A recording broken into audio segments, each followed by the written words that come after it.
की है। ये अपने हिसाब से राजयोगों का फल देते हैं। जैसे गुरु, तो गुरु अपने हिसाब से ही राजयोगों का फल देते हैं। गुरु ज्ञान को बढ़ाते हैं। इसी प्रकार शुक्र वैभव ऐश्वर्य भोग को बढ़ाते हैं। शनि वैराग्य की तरफ ले जाकर सन्यासी प्रवृत्ति का बनाते हैं। बुध बुद्धि को बढ़ाते हैं। इसी प्रकार ये अपने हिसाब से राजयोगों का फल देते हैं। उसी प्रकार द्वादश शुक्र योग, क्योंकि शुक्र एक भोगात्मक ग्रह है और द्वादश में शुक्र की स्थिति भोग और स्त्री के लिए सुकारक है।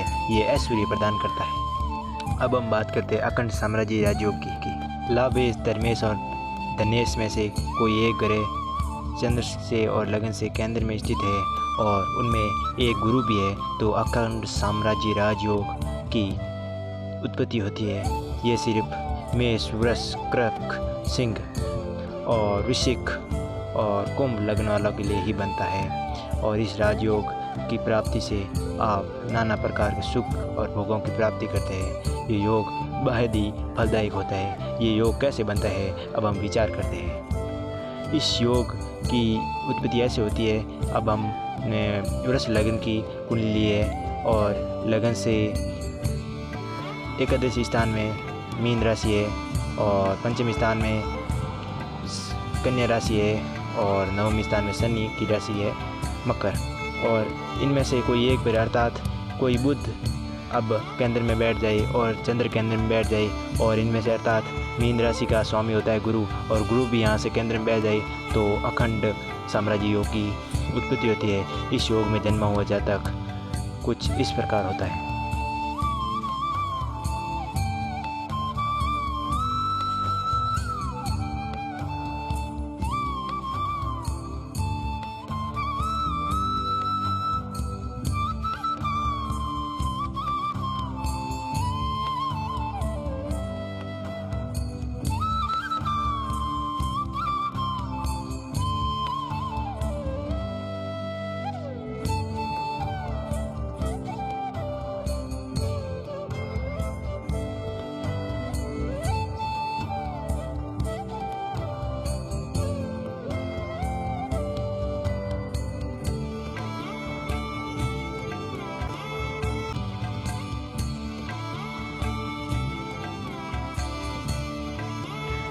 इस योग अर्थात अखंड साम्राज्य योग में जन्मा हुआ जातक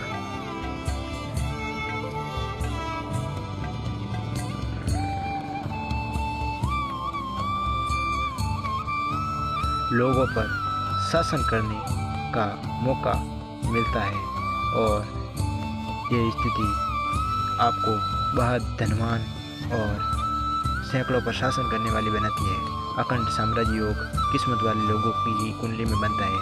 यदि आपकी कुंडली में अखंड साम्राज्य योग है तो आप किसी से कम नहीं है, ये मैं कहता हूँ। अब अगले योग के बारे में चर्चा करते हैं। अगला योग है अम्ला। अगर लगन से तथा चंद्र लगन से दशम भाव में कोई शुभ ग्रह स्थित हो तो व्यक्ति निर्मल कीर्ति वाला स्थायी धनवान होता है। अगर लगन से तथा चंद्र लगन से कोई शुभ ग्रह है तो आप समझिए कि आप साधारण नहीं हैं। अगले योग के बारे में बात करते हैं अति योग। लगन से व चंद्रमा से 6, 7, 8 यदि 6वां, 7वां, 8वां भाव में शुभ ग्रह है तो बहुत धनवान होता है जातक, क्योंकि शुभ ग्रहों का होना ये शुभ माना जाता है। उभयचरी व दुर्धरा योग। चंद्रमा व सूरज के दोनों तरफ, चंद्रमा व सूरज के दोनों तरफ शुभ ग्रहों की स्थिति जातक बेहद धनवान, सफल, प्रसिद्ध बनाती है, जबकि पाप ग्रहों की स्थिति जातक को क्रूर, अपमानित बनाती है। अगले योग के बारे में 7वां योग है कारक योग। जब 2 या 2 से अधिक ग्रह स्वक्षेत्र व उच्च राशि में परस्पर केंद्र में स्थित हो तो व्यक्ति चाहे भिखारी हो वह भविष्य में राजा बनता है। नीच भंग राजयोग ये सबसे सफल राजयोग है। जब जन्म कुंडली में कोई ग्रह नीच का होकर स्थित है, यदि उसके स्वामी ग्रह व उच्च का ग्रह लगन व चंद्रमा से केंद्र में स्थित है, इसके अलावा स्वामी व उच्च का ग्रह युति बना रहा हो तो व्यक्ति निश्चय ही संघर्षों को धूल चटाकर राज पदवी का धारण करता है। ये योग वास्तव में घटित हुए हुए योग है। अब अगले योग के बारे में चर्चा करते हैं। अगला है कैमुद्रम भंग योग। यदि चंद्रमा के द्वादश व द्वितीय में कोई ग्रह ना हो और उससे केंद्र में कोई ग्रह आ जाए तो शुभ फलों की प्राप्ति होती है। अगला योग है खड़ग। 10वां योग लास्ट अंतिम योग है। यदि भाग्येश धन भवन में और धनेश भाग्य भवन में हो तो व्यक्ति वेद शास्त्रों का ज्ञाता प्रतापवान और बुद्धिमान राजा होता है। यदि इनमें से कोई एक भी ग्रह आपकी कुंडली में है, आपने आने वाले समय में कुछ भी कर सकते हैं। धन्यवाद। सब्सक्राइब करें हमारे यूट्यूब चैनल बालाजी ज्योतिष। धन्यवाद। जय श्री राम। जय श्री राम।